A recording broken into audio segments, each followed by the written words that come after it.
जय हिंद दोस्तों, मैं अमन शर्मा स्वागत करता हूं आपका एसडी अमन शर्मा लर्निंग प्लेस पर। दोस्तों, आज के इस सेशन में आज हम बात करने वाले हैं एमपी पुलिस 2017 को जो एग्ज़ाम कंडक्ट हुआ था उसका 20 अगस्त का जो पेपर है उसके आज आपको मैं कुछ जीके के प्रश्न और कुछ साइंस के प्रश्न करवाने वाला हूं एक ही वीडियो में, तो कृपया इस वीडियो को अंत तक ज़रूर देखें। तो चलिए आज हम इसको शुरुआत करते हैं। सबसे पहला आज का प्रश्न रहेगा, जो आज का सबसे पहला प्रश्न है दोस्तों, मैं आपसे बोल रहा हूँ कि इस वीडियो को लाइक करिएगा और जिसने चैनल को सब्सक्राइब नहीं किया वो सब्सक्राइब कर लें। चलिए शुरुआत करते हैं। आज का पहला प्रश्न है, सांची स्तूप का निर्माण किसने करवाया था? जी, बहुत बढ़िया पहला प्रश्न आज आया है। जब शुरुआत अच्छी होती है तो अंत भी निश्चित है कि अच्छा ही होगा अगर हम प्रयास करते हैं तो पहला प्रश्न क्या है, सांची के स्तूप का निर्माण किसने करवाया था? तो सांची के स्तूप का निर्माण किसने करवाया था दोस्तों? तो आपका सांची का स्तूप का निर्माण करवाने वाले राजा थे, वो थे आपके अशोक, सम्राट अशोक। कौन थे दोस्तों? सम्राट अशोक। ये आपका राइट आंसर हो जाएगा। जो सांची का स्तूप है वो किसने बनवाया? अशोक ने बनवाया था। चलिए अब आगे बढ़ेंगे इसके साथ। अगला प्रश्न आ रहा है दोस्तों, अगला प्रश्न आता है जो है आपका पशु के लिए एक ब्लड बैंक लॉन्च करने वाला सबसे पहला राज्य कौन सा बनेगा? अर्थात अब बन चुका है लेकिन उस समय नहीं बना था 2017 के टाइम। तो दोस्तों ये प्रेजेंट में कहाँ पर है? तो इसका आंसर हो जाएगा दोस्तों उड़ीसा। क्या हो जाएगा आंसर नंबर? आंसर नंबर 3 हो जाएगा इसका, उड़ीसा। कौन सा है दोस्तों? उड़ीसा इसका राइट आंसर हो जाएगा। चलिए आगे बढ़ते हैं दोस्तों, जिसके बाद आगे बढ़ेंगे। अगला आता है हमारा, पोखरण में पहले नाभिकीय विस्फोट के साथ निम्नलिखित में से कौन से वैज्ञानिक संबंधित थे? प्रश्न को समझना है हमको, रटना नहीं है। पोखरण में नाभिकीय विस्फोट के साथ निम्नलिखित में से कौन से वैज्ञानिक संबंधित थे? तो दोस्तों कौन से वैज्ञानिक संबंधित थे? पहला ऑप्शन है हमारा सतीश धवन, दूसरा ऑप्शन है राजा रमन्ना, तीसरा है विक्रम साराभाई और चौथा है एस भटनागर। तो इसका जो सही आंसर होगा दोस्तों वो आपका हो जाएगा राजा रमन्ना। क्या हो जाएगा आंसर नंबर 2? राजा रमन्ना इसका राइट आंसर हो जाएगा। बिल्कुल इसको आप लॉक कर सकते हैं, राजा रमन्ना इसका सही आंसर हो जाएगा, राजा रमन्ना, राजा रमन्ना। चलिए आगे बढ़ते हैं। अगला प्रश्न आता है, सिनेमा में भारत का सर्वोच्च सम्मान कौन सा है? सिनेमा में भारत का सर्वोच्च सम्मान कौन सा है? तो पहला ऑप्शन है इसका, पहला ऑप्शन है दादा साहेब फाल्के पुरस्कार, एकेडमी पुरस्कार, दूसरा है फिल्म फेयर जो अवार्ड के नाम से है और एक होता है आईफा अवार्ड। तो दोस्तों इनमें से कौन सा है जो भारतीय सिनेमा का सर्वोच्च सम्मान है? तो चलिए मैं इसको आंसर बताने से पहले आप सभी से अनुरोध करता हूं कि जिन्होंने वीडियो को लाइक नहीं किया वो लाइक करें, चैनल को सब्सक्राइब कर ले और बेल आइकन को ज़रूर प्रेस कर लेंगे। तो इसका जो आंसर होगा दोस्तों वो आपका आंसर हो जाएगा दादा साहब फाल्के पुरस्कार या अवार्ड, जिसको हम बोलते हैं Dada Saheb Phalke award, answer number 2। चलिए आगे बढ़ेंगे। आगे आता है, तानसेन समारोह आयोजित किया जाता है। जो भी मध्य प्रदेश का वासी है इस प्रश्न का आंसर गलत नहीं देगा, तो वीडियो को यहाँ पर थोड़ी देर के लिए आप रोकिए और कमेंट्स में ज़रूर बताएं कि इसका आंसर क्या आएगा। तो सबसे पहला ऑप्शन है हमारा इंदौर, दूसरा है ग्वालियर, तीसरा है सांची, इसमें रांची है परंतु यहाँ पर क्या है सांची है जो कि मध्य प्रदेश से संबंधित है। जिसके बाद चौथा है भोपाल। सांची रांची हो जाए या सांची हो जाए उससे हमको कोई फ़र्क नहीं पड़ना। अगर बंदा पढ़ाई करी है उसने तो डायरेक्ट आंसर नंबर 2 पर क्लिक करेगा और क्या लगा देगा? ग्वालियर। तो दोस्तों तानसेन थे, उनके जन्म स्थली भी ग्वालियर ही है और ग्वालियर के वो थे और वह नवरत्नों में से भी एक रह चुके थे। चलिए आगे बढ़ेंगे। अगला प्रश्न आता है, कुंडनकुलम नाभिकी विद्युत परियोजना, कुंडनकुलम नाभिकी विद्युत परियोजना रिक्त स्थान में स्थित है। तो कहाँ पर स्थित है कुंडनकुलम? तो इसका सही आंसर क्या होगा? गुजरात, उत्तराखंड, तमिलनाडु या फिर मध्य प्रदेश। तो कुंडनकुलम दोस्तों ये आपकी हो जाएगी तमिलनाडु की। इसका सही आंसर क्या हो जाएगा? तमिलनाडु। चलिए आगे बढ़ते हैं। ज़्यादा कठिन प्रश्न नहीं है दोस्तों, ये है हमारा एक और जीके का प्रश्न, बहुत महत्वपूर्ण है। आपने कई दफ़ा कई एग्ज़ामों में भी इसको देखा होगा। भांखड़ा नांगल बांध इस नदी पर निर्मित है। भांखड़ा नांगल बांध इनमें से किस नदी पर स्थित है? तो आपको बताना है।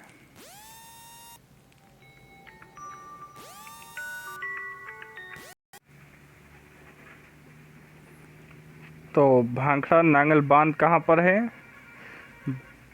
भांखड़ा नांगल बांध इस नदी पर निर्मित है। तो इसका क्या हो जाएगा? इसका पहला ऑप्शन रहेगा हमारा झेलम, दूसरा ऑप्शन रहेगा चेनाब, तीसरा ऑप्शन रहेगा सतलज और चौथा ऑप्शन रहेगा रावी। माफ़ कीजिए, थोड़ा ऊपर नीचे हुआ है बोलने में। पहला रहेगा झेलम, दूसरा रहेगा चेनाब, तीसरा रहेगा रावी और चौथा रहेगा सतलज। तो इनमें से कौन सा हमारा सही हो जाएगा? तो जो सही आंसर होगा वो आपका सतलज हो जाएगा। जो भांखड़ा नांगल बांध है ये बहुत बार पूछा गया है, हर एक एग्ज़ाम में पूछा जाता है, लगभग अधिकांश एग्ज़ाम में पूछा जाता है। सतलज नदी पर भांखड़ा नांगल बांध बना हुआ है।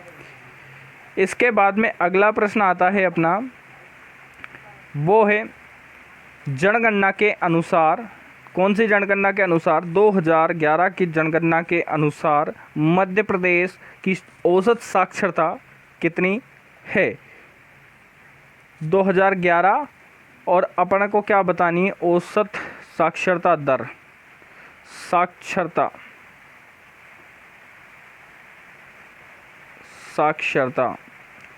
तो साक्षरता कितनी है? औसत साक्षरता, तो औसत साक्षरता आपकी होगी 69.32%। यानी कि 2011 की जनगणना के अनुसार जो मध्य प्रदेश की औसत साक्षरता दर थी वो कितनी थी? वो थी आपकी 69.32%। चलिए आगे बढ़ेंगे। अगला प्रश्न है, खिलाड़ियों से संबंधित आया है। विश्वनाथ आनंद रिक्त स्थान के प्रसिद्ध खिलाड़ी हैं। तो इसका क्या है? विश्वनाथ आनंद के बारे में पूछ रहा है कि खिलाड़ी कौन से गेम के हैं, उस गेम का नाम बताना है। तो गेम का नाम, पहला है गोल्फ, दूसरा है आपका हॉकी, तीसरा है बैडमिंटन और चौथा है शतरंज। तो अब हमको बताना है जो विश्वनाथ आनंद थे जो क्या थे? तो उन्हें शतरंज का खिलाड़ी कहा जाता है और वे शतरंज के खिलाड़ी हैं, शतरंज के खिलाड़ी हैं। अगला देखते हैं। चलिए इसी के साथ एक और प्रश्न इसी में बनता है। जो भारत की पुरुष टीम है हॉकी पुरुष ने टोक्यो 2020 में जो ओलंपिक चल रहा था उसमें कौन सा पदक जीता है? तो हॉकी में जो ब्रांज मेडल जीता है, कौन सा? ब्रांज मेडल जीता है। ठीक है, चलिए अब आगे बढ़ेंगे हम। बढ़िया प्रश्न आया है। मालवा क्षेत्र में सबसे महत्वपूर्ण शहर, मालवा क्षेत्र में सबसे महत्वपूर्ण शहर हैं। तो मालवा क्षेत्र में जो सबसे महत्वपूर्ण शहर है उनके नाम बताना है आपको। तो पहला है पन्ना और उज्जैन, दूसरा है उज्जैन और इंदौर। तीसरा है उमरिया और रीवा कहा है इसने, रेवा लिखा है यहाँ पर, कुछ मिस्टेक हो जाती है प्रिंट में, रेवा और भिंड। तो इसमें क्या आएगा, इसमें जो आपका राइट आंसर होगा वो हो जाएगा उज्जैन और इंदौर। सबसे महत्वपूर्ण है, कौन से हैं वो, उज्जैन और इंदौर। आंसर नंबर 2 हमारा राइट हो जाएगा। ठीक है दोस्तों, इसमें एक और फैक्ट निकल के आता है जो आपका पन्ना से निकल के आता है। पन्ना है, यहाँ पर क्या मिलता है, हीरा मिलता है। क्या मिलता है, हीरा मिलता है। और पन्ना में क्या होता है, कोयले का उत्पादन होता है, कोयला भी है। तो कोयला होगा वहीं, तो कोयले की खान से हीरा प्राप्त किया जाता है। चलिए आगे अगला प्रश्न आएगा, राज्यपाल का कार्यकाल कितने वर्ष का होता है। तो राज्यपाल का कार्यकाल आपका 5 वर्ष का होता है, 6 वर्ष का, 3 वर्ष का और 4 वर्ष, मतलब 6, 5, 3 और 4। तो आपको इनमें से कौन सा सही जवाब है, वह जवाब जो आपको लगता है वो आप इसमें देंगे। तो इसका जवाब क्या होगा, 5 वर्ष का कार्यकाल होता है किसका, राज्यपाल का। ठीक है दोस्तों, चलिए अब आगे बढ़ते हैं। अगला आता है, फिर गेम से रिलेटेड आया है, जो इसमें है आपका शब्द ड्यूस से संबंधित है। शब्द ड्यूस, तो ड्यूस किससे संबंधित है, क्रिकेट से, हॉकी से, फुटबॉल से और टेनिस से। तो क्रिकेट में तो कोई ड्यूस शब्द होता नहीं है, हॉकी में भी नहीं होता है, फुटबॉल में भी नहीं होता है। आई होप कि आपने आंसर का पता लगा लिया होगा। तो किससे संबंधित है वो, टेनिस से संबंधित है। चलिए आगे बढ़ते हैं। अब आता है होम रूल लीग की स्थापना किसके द्वारा की गई। जो होम रूल लीग था, कांग्रेस से संबंधित था। ये आप थोड़ा सा याद करेंगे, याद करने की कोशिश कीजिए, आपको याद आ जाएगा। जो होम रूल लीग की स्थापना किसने की थी, तो आपको बताना है।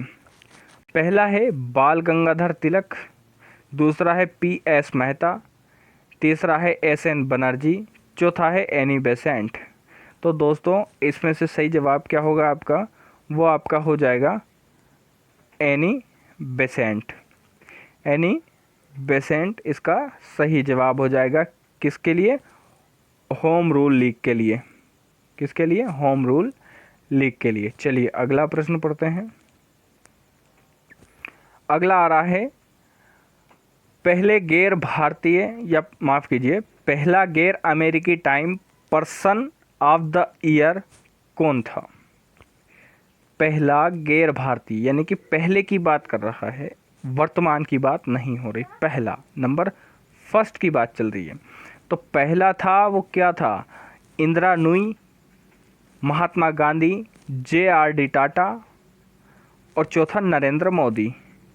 तो दोस्तों नरेंद्र मोदी जी के नाम से भी बहुत लोग यहाँ पर कन्फ्यूज़न हो रहे हैं, तो नरेंद्र मोदी जी इसमें नहीं आएगा। इसका राइट आंसर क्या हो जाएगा, महात्मा गांधी जो थे वो आपके थे पहले गैर अमेरिकी time of the person of the year.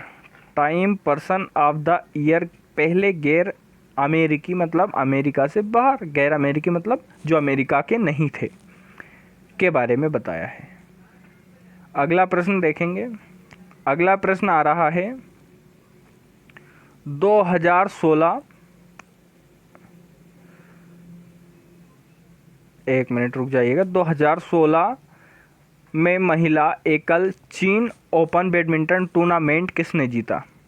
एकल यानी कि व्यक्तिगत, इस बार इसके लिए व्यक्तिगत, पर्सनल या है ना सिंगल, जो है वो किसने जीता। 2016 में महिला एकल चीन बैडमिंटन टूर्नामेंट किसने जीता। तो इसका सही जवाब क्या हो जाएगा दोस्तों, इसका सही जवाब होगा PV सिंधु। किसने जीता था दोस्तों, PV सिंधु ने। अगला प्रश्न देख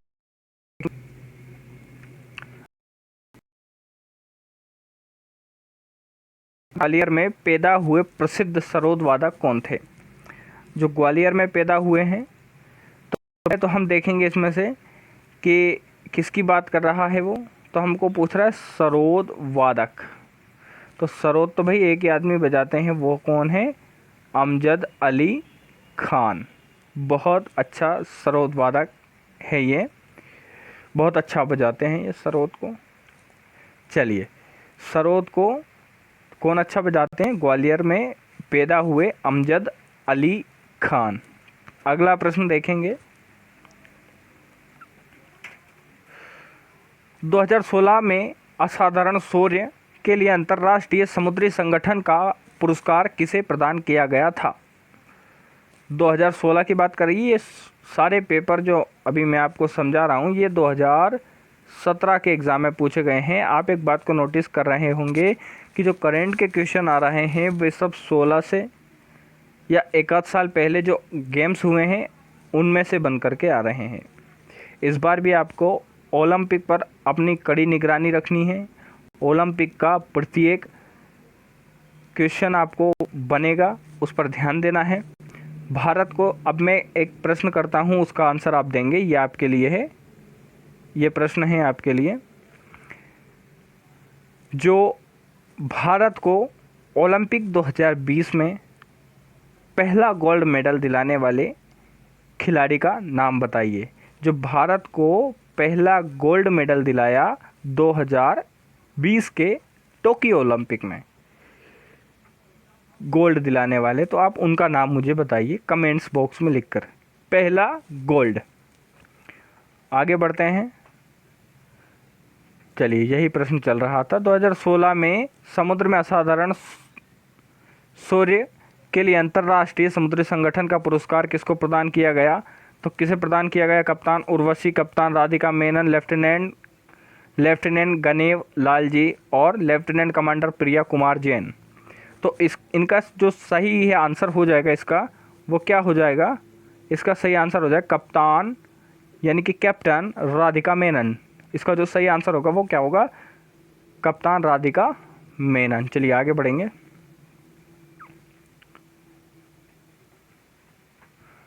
उच्चतम न्यायालय के मूल अधिकार क्षेत्र में शामिल हैं। कौन से क्षेत्र में शामिल है? उच्चतम न्यायालय के मूल अधिकार निम्न में से किस में शामिल है? तो पहला आएगा आतंकवाद संबंधित मामले, भारतीय संघ की विभिन्न इकाइयों के बीच विवाद, आपराधिक मामले या राष्ट्रीय अखंडता के विषय में मुद्दे। तो इसमें क्या आ जाएगा आपका?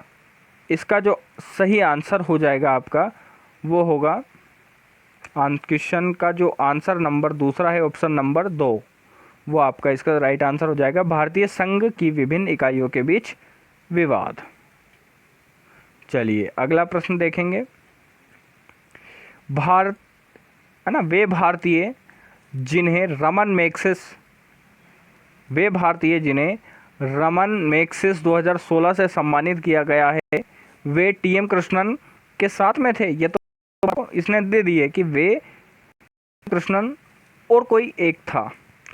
तो इसका जो सही आंसर होगा वो क्या होगा? किरण बेदी, बेजवाड़ा विल्सन, हर्ष हांडे या अरविंद केजरीवाल। तो इसका सही आंसर होगा वो बेजवाड़ा विल्सन होगा। कौन थे? टीएम कृष्णन के साथ या कृष्ण के साथ में जो दूसरे व्यक्ति थे वो कौन थे? बेजवाड़ा विल्सन थे। चलिए आगे बढ़ेंगे।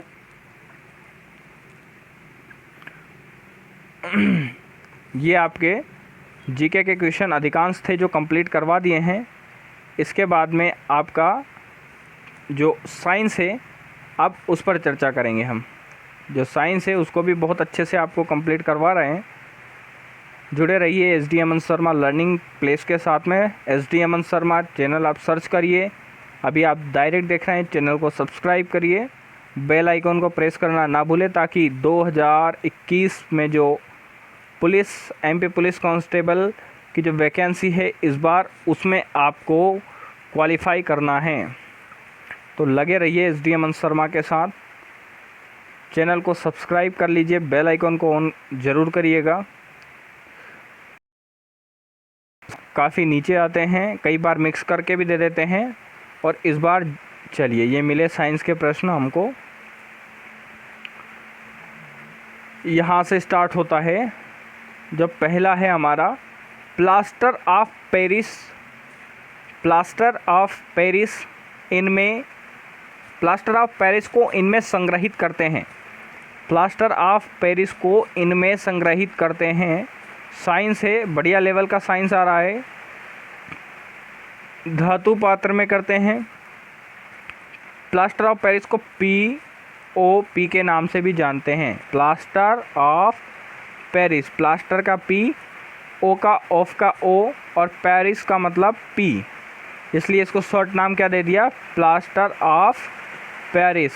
चलिए आगे बढ़ेंगे। इसमें धातु पात्र, नमी रोधी पात्र, रोधी पात्र या शीशे के पात्र में।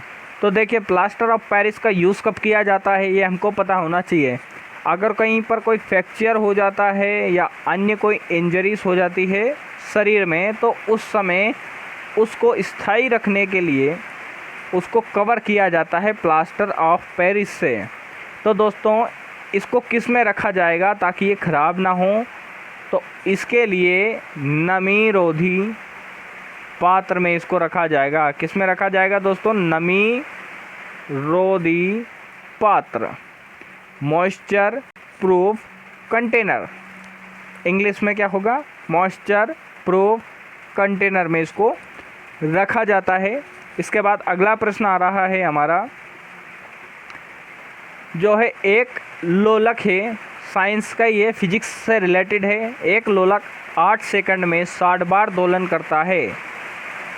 एक लोलक है, लोलक मतलब वो गोल जो बड़ी बड़ी घड़ियाँ होती है उसमें वो नीचे जो हिलता डुलता है ऐसे ऐसे, उसकी बात कर रहे हैं। एक लोलक 8 सेकंड में 60 बार दोलन करता है, तो इसकी समय अवधि क्या होगी। तो इसकी समय अवधि क्या हो जाएगी दोस्तों, इसकी जो समय अवधि होगी वो आपकी हो जाएगी, इसको कैलकुलेट करने वाला प्रश्न है इसलिए हमने यहाँ पर देखा है। इसको क्या हो जाएगा, 13 सेकंड इसका सही आंसर हो जाएगा। ये प्रीवियस ईयर के पेपर चल रहे हैं, 2017-20 अगस्त का एग्ज़ाम का पेपर है ये। चलिए आगे बढ़ेंगे। ये आ गया साइंस का प्रश्न। तो दोस्तों, ये बोल रहा है प्रकाश का अपवर्तन निम्न के लिए उत्तरदायी है। जो प्रकाश का अपवर्तन है वह किसके लिए उत्तरदायी है, तो इसका राइट आंसर क्या हो जाएगा, छाया के निर्माण, तारों का टिमटिमाना या तारों के टिमटिमाने के लिए, या आकाश के नीले रंग के लिए, या फिर इंद्रधनुष के लिए। तो इसमें आपको सही जवाब देना है, ये किसके लिए उत्तरदायी है, प्रकाश का अपवर्तन। दोस्तों, पहले आपको ये समझना होगा प्रकाश का अपवर्तन होता क्या है। तो जब प्रकाश सीधी रेखा में कहीं से आ रहा हो, ये प्रकाश का कोई स्रोत मान लेते हैं, यहाँ से कोई प्रकाश की वेव, तरंग या किरण बोल देते हैं, है ना। प्रकाश की कोई किरण आ रही है और उस मार्ग, सीधे मार्ग से कहीं टकरा कर या किसी भी माध्यम से टकरा कर अपने मार्ग से हल्की विचलित या तो इधर हो जाएगी या फिर इधर हो जाएगी। अर्थात उसको जाना इस डायरेक्शन में था लेकिन वह अपने मार्ग से कुछ विचलित होती है, तो उस घटना को प्रकाश का अपवर्तन कहते हैं। तो इसका जो सही आंसर क्या होगा, यह घटना ना तो छाया बनने में होती है और ना ही आकाश के नीले रंग के कारण होती है। आकाश का नीला रंग होता है, वो होता है टिंडल प्रभाव के कारण।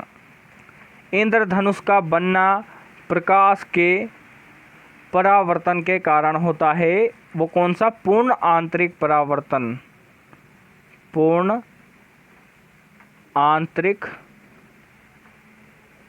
परावर्तन के कारण से होता है। लेकिन यहाँ हमने सारे क्वेश्चन को, जो ऑप्शंस थे उनको क्रॉस कर दिया है।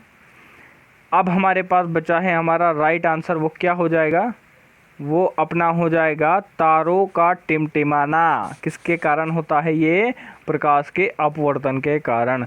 दोस्तों यहाँ पर आपको एक तरीके से समझाने का प्रयास करता हूँ। ये एक स्टार है, इसके अंदर अनेक तारे हैं, माफ़ कीजिए अनेक तारे नहीं, अनेक गैसेस इसमें भरी रहती है और वे गैसें आपस में टकराती हैं, इधर उधर मुड़ती हैं और जब वहाँ से गैस से ये प्रकाश बनता है और बनने के बाद वो फिर चलता है डायरेक्शन में सीधा।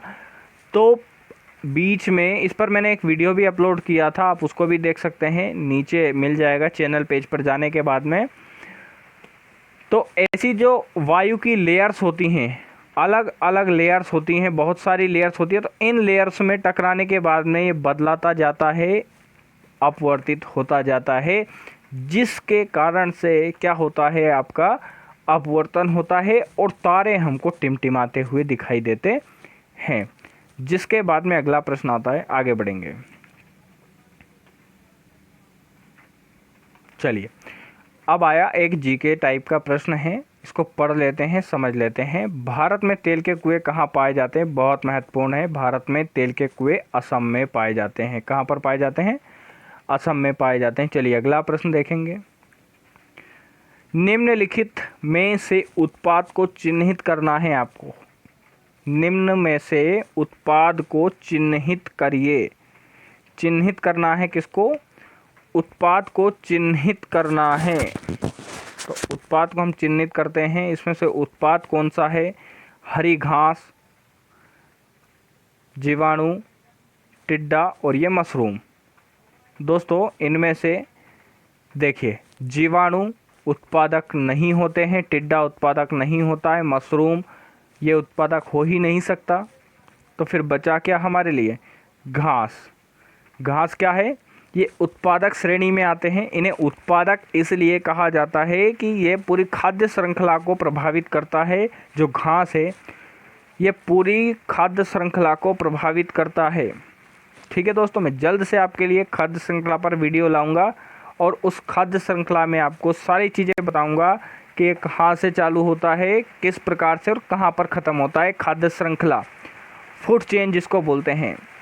आगे बढ़ेंगे। उस कवक का नाम बताइए जो भंडारित अनाज को प्रभावित करता है। आपको उस कवक का नाम बताना है जो भंडारित अनाज, स्टोरेज फूड को प्रभावित करता है। तो क्या हो जाएगा? इसका सही जवाब हो जाएगा आपका, वो हो जाएगा एस्परगिलम्स, जिसको इंग्लिश में एस्परजिलस बोलते हैं, है ना। कहीं पर एस्परगिलम्स भी होगा, कहीं पर एस्परजिलस होगा। तो चलिए आगे बढ़ते हैं, अगला प्रश्न देखेंगे। साइंस भी बहुत अच्छा आ रहा है, लेवल ज़्यादा कठिन नहीं है, प्रयास करेंगे निकल जाएगा। 15 या 20 नंबर का आता है। अगर 15 नंबर का आता है तो आप आराम से इसमें 13 नंबर ला सकते हैं। 13, 14, 13, 14, एक या दो गलत होंगे ज़्यादा से ज़्यादा। अगला आता है, नवजात शिशु निम्न के कारण अपना वजन 2 माह में दुगना कर लेता है। भैया छोटे से बेबी की बात हो रही है। A newborn baby will doubles its weight in 2 month due to, किस कारण से होता है? वो कारण आपको बताना है, रीज़न बताना है। तो क्या होगा? वो ओवर ईटिंग है, यानी कि अत्यधिक खाने से है, या फिर शरीर की कोशिकाओं की संख्या में वृद्धि के कारण, या फिर इंक्रीज इन फैट यानी कि वसा में वृद्धि के कारण, या फिर प्रोटीन इन मिल्क, दूध में प्रोटीन के कारण। और ये दूध है जो माँ के दूध की बात हो रही है, तो इस बार माँ के दूध की लाज रखना है और एग्ज़ाम क्लियर करना है, ये लक्ष्य बना लो। मैं भी बना रहा हूँ अपना लक्ष्य, मैंने भी बना रखा है टारगेट। तो इसका जो राइट आंसर क्या हो जाएगा? इसका राइट आंसर हो जाएगा आपका कोशिकाओं की या शरीर में कोशिकाओं की वृद्धि के कारण से कोई भी बेबी है जो 2 महीने का है या 1 से 2 महीने हो रहे हैं, तो वह अपना वज़न सर्वाधिक बढ़ाता है। वह 2 महीने में अपना जो नवजात समय जिस समय उसका जन्म हुआ था उस समय जो उसमें वजन था उसको वह 2 गुना कर लेता है। किसके कारण से? उसमें सेल डिवीजन की स्पीड बहुत अधिक होती है जिसके कारण से वह अपना वजन बढ़ा लेता है। अगला प्रश्न देखेंगे। अगला प्रश्न आ रहा है पौधे के सभी भागों का सबसे बाह्य आवरण निम्न से बना होता है। सबसे बाहर है इसका जो बाहरी आवरण, इसकी बात कर रहा है। शाखाओं में जो बाहरी आवरण है उसकी बात कर रहा है वो।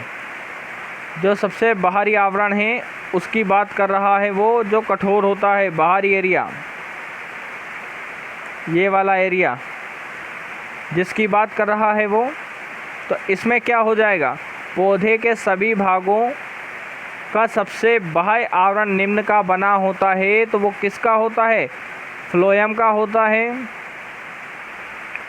फ्लोएम का होता है, विभोज ऊतक का होता है, त्वचीय ऊतक का होता है या जाइलम का होता है? तो इसका राइट आंसर क्या हो जाएगा दोस्तों? त्वचीय ऊतक का होता है। डर्मल टिश्यू हमारी त्वचा की सबसे ऊपरी परत भी एपिडर्मिस कहलाती है। ध्यान रखेंगे, मनुष्य के त्वचा की सबसे ऊपरी परत क्या कहलाएगी? एपिडर्मिस। उसके अंदर की एंडोडर्मिस, है ना। ध्यान रखेंगे, ये चीज़ बहुत महत्वपूर्ण है। आगे बढ़ेंगे। अगला प्रश्न आ रहा है खेती से संबंधित। क्या है? द एग्रीकल्चर पार्टी का practice follow after preparations of the soil is. मृदा की तैयारी करने के उपरांत इस कृषि अभ्यास का अनुकरण किया जाता है। अगर आपने मिट्टी को तैयार कर लिया है तो फिर आप किसका करोगे? सिंचाई करोगे, खरपतवार व कीटनाशक का छिड़काव करोगे, बुआई करोगे या फिर खाद्य उर्वरक का डालना करोगे। तो इसमें क्या आ जाएगा? बुआई आ जाएगा। क्या आ जाएगा? आप इसके लिए बुआई करोगे। क्या करोगे? बुआई करोगे, है ना। मृदा अगर तैयार है तो उसमें उर्वरक क्यों डालो? पहले उसमें बीज डालना पड़ेगा भैया। ये तो कॉमन सेंस वाला सवाल है। हम जो गांव वाले बच्चे हैं, खेती वाले, खेती किसानी, बाज़ार वाले भी खेती किसानी करते हैं, सबको ये बात पता होती है कि अगर मिट्टी को तैयार कर लिया है तो उसमें क्या होना चाहिए? बुआई होना चाहिए। आगे बढ़ेंगे। अगला आता है प्लास्टिक की थैलियों को ना कहें और कपड़े के बैगों को हाँ कहें। बिल्कुल, मैं भी यही कहता हूँ कि प्लास्टिक का यूज़ ख़त्म करें, है ना। डू नॉट प्लास्टिक यूज़ है ना। सभी लोग बिल्कुल प्लास्टिक का उपयोग ना करें। और तो क्यों नहीं करें? ये प्रश्न का कहने का मतलब यही है कि क्यों नहीं करें। और कपड़े के बैग को हाँ क्यों कहें? तो इसके पीछे रीज़न क्या है? प्लास्टिक लकड़ी के कठलुगदी से बनी होती है। बिल्कुल गलत बात है ये। अगर लकड़ी से अगर उसमें थोड़ा बहुत भी कुछ मिल जाता तो वह नष्ट हो जाती, लेकिन उसमें कुछ ऐसा नहीं है। वो सीधा ऑर्गेनिक कंपाउंड है, कार्बनिक पदार्थ है ना। दूसरा क्या आता है? प्लास्टिक की थैलियाँ जैव निम्नी होती है तो बायोडिग्रेडेबल। बिल्कुल गलत है। बायो नॉन डिग्रेडेबल इसमें राइट हो जाएगा। क्या हो जाएगा? बायो नॉन डिग्रेडेबल इसका आंसर हो जाएगा। जो प्लास्टिक आर नॉन बायोडिग्रेडेबल, अर्थात इन्हें हम नष्ट नहीं करते या फिर वे प्राकृतिक रूप से नष्ट नहीं होती है, इसलिए ये इसका सही जवाब हो जाएगा। अब अगला प्रश्न की ओर बढ़ते हैं भैया। अगले प्रश्न की ओर चलिए। पेड़ से संबंधित आया है, प्लांट्स, है ना। Plasmolysis in a plant cell is defined as the. क्या है? एक पादप कोशिका में जीव द्रव्य संकुचन के रूप में परिभाषित किया जाता है।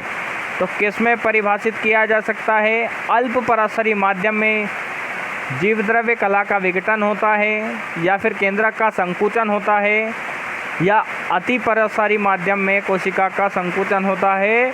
चौथा रहेगा उपरयुक्त में से कोई नहीं। तो इसका राइट आंसर जो होगा वो क्या हो जाएगा? वो राइट आंसर हो जाएगा आपका आंसर नंबर 3, ऑप्शन नंबर 3 है जो इसका राइट आंसर हो जाएगा। ये वाला क्या है? अति पराशरी माध्यम में कोशिका द्रव्य का संकुचन हो जाता है, ये इस लाइन से जुड़ा सत्य कथन है। अगला आता है विद्युत फ्यूज जोड़ा जाता है। तो विद्युत फ्यूज किससे जोड़ा जाता है? ऊर्जा मीटर के आसपास, विद्युतमय तार पर, उदासीन तार पर या फिर भूतार पर। तो दोस्तों ये भी हम 5वीं क्लास से पढ़ते आ रहे हैं सभी लोग। तो इसका आंसर क्या हो जाएगा? विद्युतमय तार पर। कौन से तार पर? विद्युतमय तार पर, ऑन द लाइव वायर। आगे अगला प्रश्न देखेंगे। अगला प्रश्न क्या होगा? बढ़िया है, चलिए इसको देखेंगे। मौसम विभाग ने एक दिन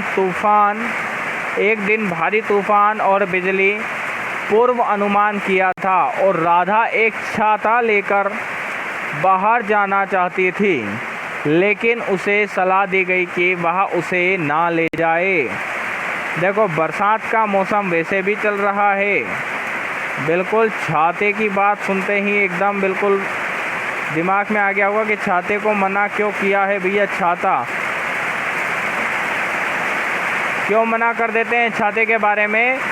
तो छाते में आपको एक चीज़ देखनी होगी, जो छाते की ये वाली डंडी होती है और इसके ऊपर इतनी सी बड़ी ये निकली रहती है, उसमें क्या होता है? उसमें धातु की लगी रहती है ये डंडी, और ये बादलों से विद्युत विसर्जन छाते के धातु भाग तक आ जाता है, जिससे बहुत बड़ी मुसीबत गले पड़ जाती है।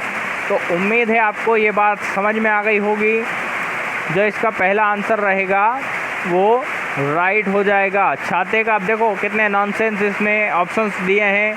द अम्ब्रेला में गेट ब्लाउन अवे, छाता उड़कर दूर जा सकता है। भैया जान बची तो लाखों पाए और लौट के हम अपने घर को आए। लौट के ही नहीं आएंगे, ये पागलों जैसी बात कर दी, इसको कोई भी कट कर देगा।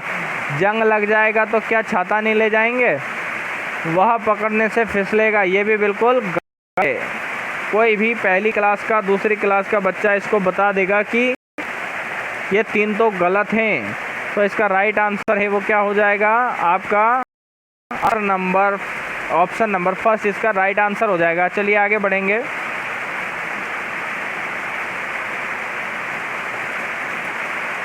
एक तारे के आकार की आकृति काली कागज के पट्टी में काटी गई, जिसका उपयोग डिस्चार्ज किए गए पौधे की पत्तियों को ढकने के लिए किया जाता है।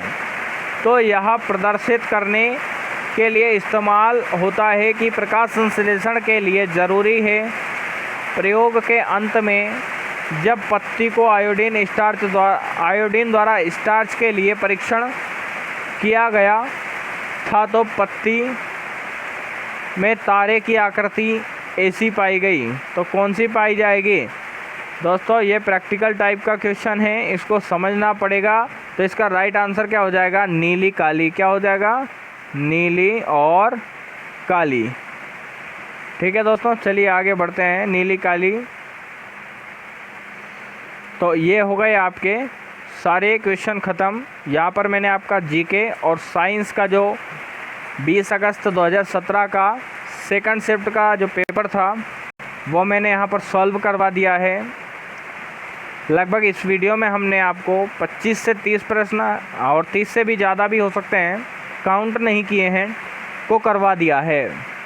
उम्मीद है दोस्तों आपको यह वीडियो पसंद आया होगा और आप इस वीडियो को लाइक करें, चैनल को सब्सक्राइब ज़रूर करें और वीडियो देखने के लिए आपका तहे दिल से धन्यवाद। जय हिंद, जय भारत, जय मां शारदा।